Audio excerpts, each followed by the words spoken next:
सर्दियों में गर्मा गर्म नाश्ता।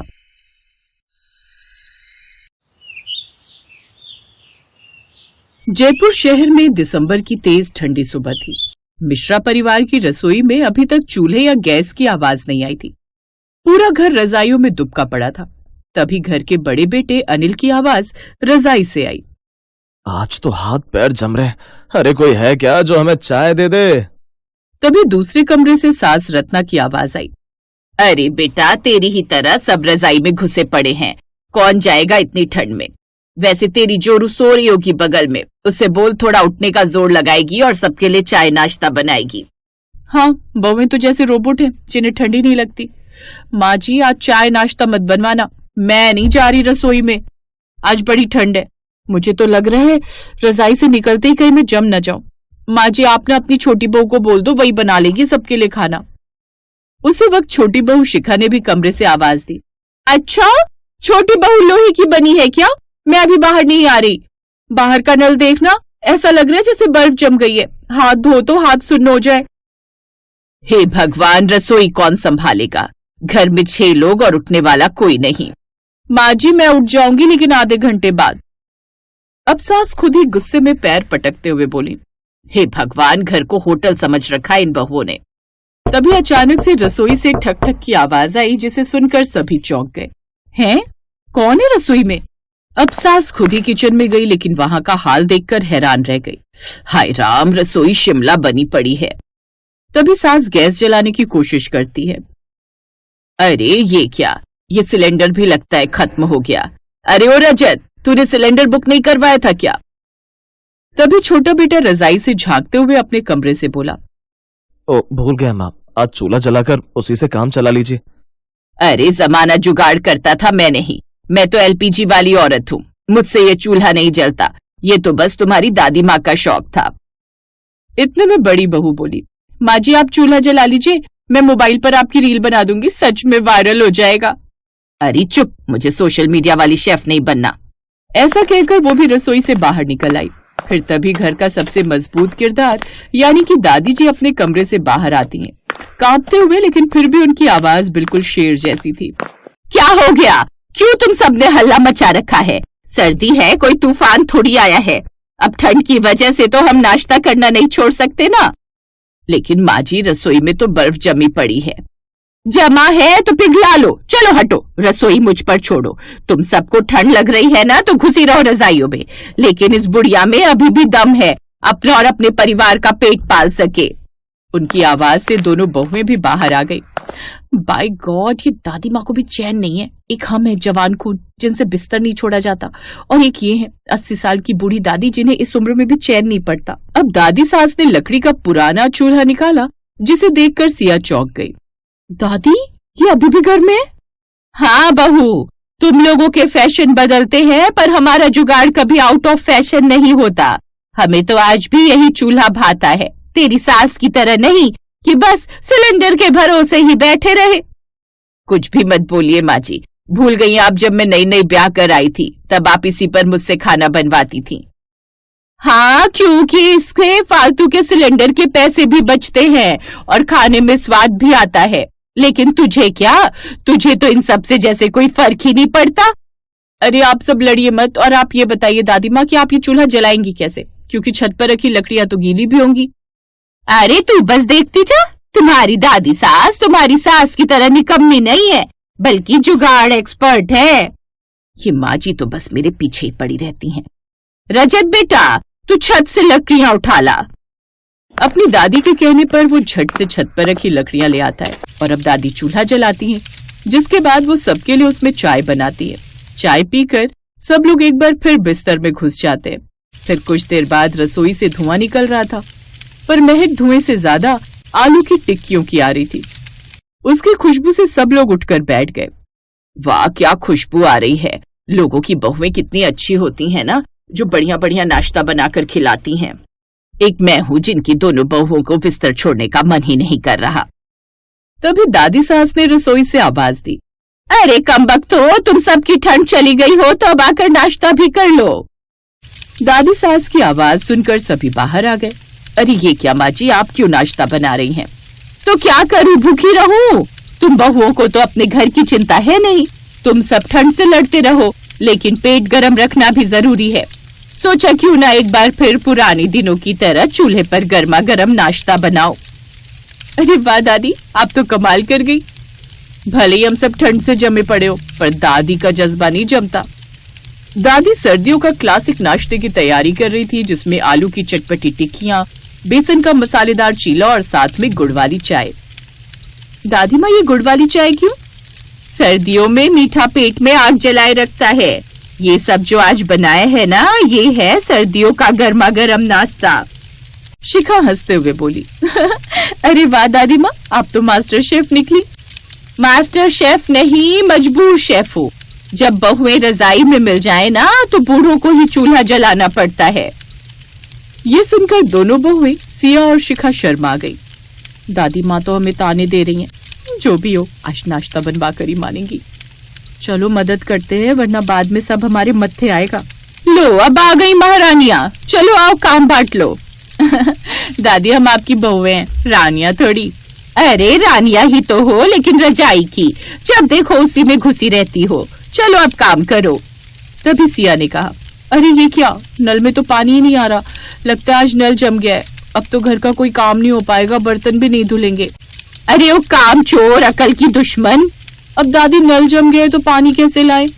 अरे उस नल के ऊपर गर्म पानी डालो ना, अपने आप ठीक हो जाएगा। सिया ने झट से गर्म पानी किया और नल पर डाला। कुछ ही देर में नल चल पड़ा। देखा अकल की दुश्मनों, अगर जुगाड़ का ज्ञान हो तो सर्दी भी हार जाती है। ये सुनकर तीनों सास बहू एक दूसरे को देखने लगी। फिर धीरे धीरे रसोई में टिक्कियों की खुशबू, चीले की महक और गुड़ की चाय की सौंधी सुगंध फैल रही थी। रसोई की खुशबू बाहर तक फैल गई थी। तभी पड़ोसन शकुंतला चाची आ धमकी।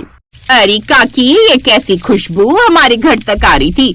मुझे लगा तुम्हारे यहाँ तो भंडारा चल रहा है, इसलिए सोचा मैं भी जीम आऊं। हाँ चाची, आप भी आ जाइए। आज दादी माँ ने खास नाश्ता बनाया है। अच्छा, तो रजाई की बहुओं ने दादी को काम पर लगा दिया। सिया और शिखा का चेहरा लाल हो गया। दादी माँ और सासू माँ क्या कम थी जो पड़ोस की आंटियां भी बहुओं को ताना मारेंगी। आखिरकार दादी ने सबको गर्मा गर्म टिक्कियां परोसी। चीला, चटनी, दही और गुड़ की चाय के साथ साथ पूरा घर नाश्ते पर टूट पड़ा।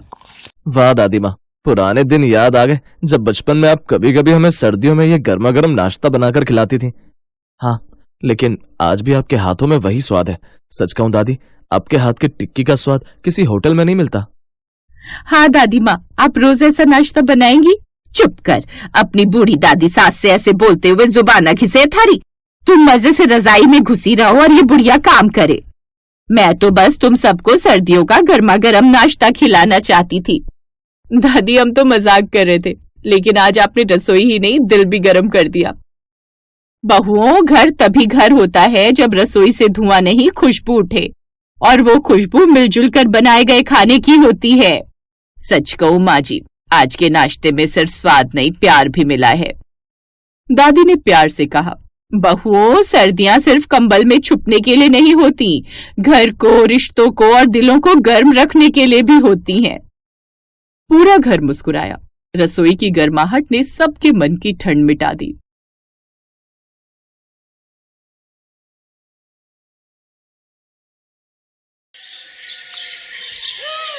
माँ, नाश्ते में क्या बनाया है?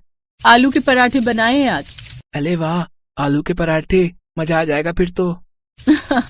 तुझे पसंद है ना आलू के पराठे? मामा, ठंडी के मौसम में सुबह सुबह आप जब भी पराठे बनाती हो ना, तो बहुत ही मजा आता है। तो बता, तुझे कौन कौन से पराठे पसंद है? आलू के, गोभी के, और एक बार वो जो आपने सफेद वाले बनाए थे ना। हैं, सफेद वाले कौन से छोटे? अच्छा, पनीर वाले। ये कहानी इन्हीं दोनों भाइयों की है। हरीश और उसका छोटा भाई सतीश अपने माता पिता के साथ एक गांव में रहते थे। उनके पिता बड़े किसान थे। उनके पास काफी जमीन थी, लेकिन एक दिन यही जमीन उन दोनों भाइयों के बीच लड़ाई की सबसे बड़ी वजह बन गई। अरे ये तो बता दे कि पराठा कैसा बना है हरीश, बस खाए ही जा रहा है। हाँ, अच्छा बना है।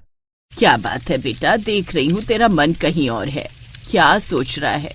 इतना गुस्सा गुस्सा सा क्यों है? देखो माँ, मैं साफ साफ कह देता हूँ, सड़क किनारे वाला खेत तो मैं ही लूंगा। भैया ने ये कैसे मान लिया कि वो खेत उनका है? अरे पर उसके बदले मैं तुझे वो बड़ा वाला खेत तो दे रही हूँ ना। रहने दो माँ, अगर छोटे को वो सड़क वाला खेती चाहिए तो दे दो उसे ही। और तू क्या लेगा फिर? मुझे जमीन और संपत्ति का कोई लालच नहीं है माँ। लालच जैसी कोई बात नहीं है भैया, मैं अपना हक मांग रहा हूँ। माना कि पिताजी के जाने के बाद आपने घर की सारी जिम्मेदारी उठाई है, लेकिन इसका मतलब ये नहीं है कि आप अकेले ही सारी संपत्ति के मालिक हैं। ये क्या बात है सतीश? कम से कम पराठे तो चैन से खा ले, फिर करते रहना बंटवारे की बात।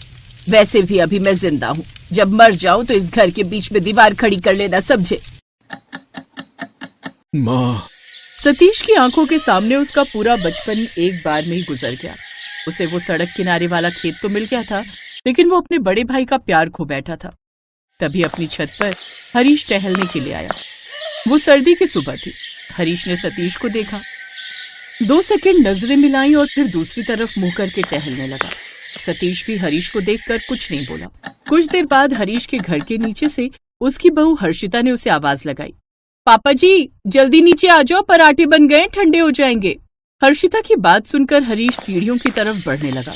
तभी उसने एक नजर फिर सतीश को देखा, जो नजरें झुकाए बैठा था, पर हरीश ने उससे कुछ नहीं कहा और फिर वो नीचे आ गया। कहाँ चले गए थे आप पापा जी? देखिए ना पराठे ठंडे हो रहे हैं। कहीं नहीं बेटा, वो ऐसे ही छत पर जरा टहलने गया था। कितनी ठंड है और आप ऊपर ठंड में टहलने चले जाते हो, बीमार पड़ जाएंगे। यहाँ बैठिए, मैं पराठे लेकर आती हूँ, साथ में दही लेकर आऊं? नहीं, पराठे के साथ सिर्फ चाय दे दो। सिर्फ चाय क्यों? पता है, जब मेरी माँ पराठे बनाती थी ना, तो हम दोनों भाई, मेरा मतलब हम सब चाय के साथ ही पराठे खाते थे। फिर शाम को जब हर्षिता अपने पति हिमांशु के साथ बैठी थी, सुनिए आज मुझे सब जानना है। क्या जानना चाहती हो? यही कि पापा जी और चाचा जी आपस में कभी बात क्यों नहीं करते? हम उनके घर क्यों नहीं जाते और वो हमारे घर क्यों नहीं आते? आप हमेशा टाल देते हो, पर आज मुझे सब जानना है कि आखिर ऐसी क्या बात हो गई दोनों भाइयों के बीच। अच्छा बाबा, धीरे बोलो, सब बताता हूँ। उस दिन हिमांशु ने हर्षिता को सारी बात बता दी। सारी कहानी जानने के बाद हर्षिता दुखी हो गई और वो सोचने लगी कि कैसे दोनों परिवारों को एक किया जाए। सुनो, आपसे जरा एक काम है। हाँ, क्या हुआ बताओ। मुझे ना वो दादी वाला चूल्हा चाहिए। हंस क्यों रहे हो? आजकल की बहुएं भी ना, उन्हें चूल्हा दो तो कहती हैं कि गैस चाहिए, और अगर गैस दो तो कहती हैं कि चूल्हा चाहिए। ज्यादा मजाक बनाने की जरूरत नहीं है, आप बस उतना करो जितना कहा मैंने। अच्छा बाबा, ठीक है। पता नहीं स्टोर में कहाँ किस कोने में पड़ा होगा। हाँ तो जिस भी कोने में पड़ा हो, हम मिलकर उसे ढूंढ लेंगे। अरे पर तुम्हें करना क्या है? दादी के चूल्हे का? क्या आप नहीं चाहते कि चाचा जी हमारे साथ आ जाएं, दोनों परिवार एक हो जाएं? धीरे बोलो हर्षिता, पापा जी ने सुन लिया तो तुम्हारे साथ साथ मेरी भी डांट पड़ेगी। देखो मैं चाहता तो हूँ, पर हम उस घर में ना तो जा सकते हैं और ना ही उनसे बात कर सकते हैं। हाँ तो आप चिंता मत करो ना तो हम उस घर में जाएंगे और ना ही उनसे बात करेंगे। आप तो बस देखते जाओ, चाचा जी खुद ही चले आएंगे। इम्पॉसिबल। हिमांशु की बात सुनकर हर्षिता मुस्कुरा दी और फिर अगली सुबह उसने अपनी दादी सास की वही साड़ी और स्वेटर पहना जो वो अक्सर पहना करती थी। उसके बाद उसने छत पर चूल्हा जलाया और गर्मा गर्म पराठे बनाने लगी। तभी बगल की छत में सतीश टहलने आया। गजब की सर्दी पड़ रही थी तो उसके हाथ में एक चाय का कप भी था। फिर उसकी नजर जैसे ही हर्षिता पर पड़ी, उसके हाथ से वो चाय का कप छूटकर नीचे गिर गया और टूट गया। उसे हर्षिता में अपनी माँ नजर आ रही थी। जैसे ही हर्षिता ने देखा कि उसके चाचा ससुर उसे ही देख रहे हैं, तभी उसने जोर से आवाज लगाई, सभी लोग आ जाओ भाई, गर्मा गर्म पराठे बन रहे हैं, चाय के साथ बढ़िया पराठे खा लो। देखो तो कितनी बढ़िया खुशबू आ रही है, जो पहले आएगा वो पहले खाएगा। हर्षिता की बात सुनकर नीचे खड़ा हरीश भी हैरान था। उसे कुछ समझ नहीं आ रहा था कि हर्षिता कैसी बातें कर रही है, पर हिमांशु पास खड़ा मुस्कुरा रहा था। हिमांशु ने अपने पापा को छत पर चलने के लिए कहा। उधर दूसरी तरफ ना चाहते हुए भी सतीश के कदम अपने आप ही हर्षिता और उसके चूल्हे की तरफ चल पड़े। एक पराठा मिलेगा बेटी? हाँ छोटे पापा, जरूर। पनीर का पराठा बनाया है, आपको पसंद है ना? इतना सुनते ही सतीश ने झट से पराठे का निवाला खाया और फूट फूट कर रोने लगा। ये सब देखकर पीछे खड़ा हरीश हैरान था। वो तुरंत सतीश के पास आया और रोते हुए बोला, कैसा लगा छोटे, पनीर का पराठा? अगले ही पल हरीश किसी छोटे बच्चे की तरह अपने भाई के गले लग गया। Best buddies. Hello friends, thanks for watching this video. अगर आपको ये वीडियो पसंद आया है तो प्लीज लाइक, सब्सक्राइब, कमेंट्स करें इस वीडियो पर, और हाँ, शेयर करना भी ना भूलें। और भी मजेदार वीडियो देखने के लिए नीचे दिए गए बेल आइकॉन को दबाएं। देखते रहिए बेस्ट बडीज।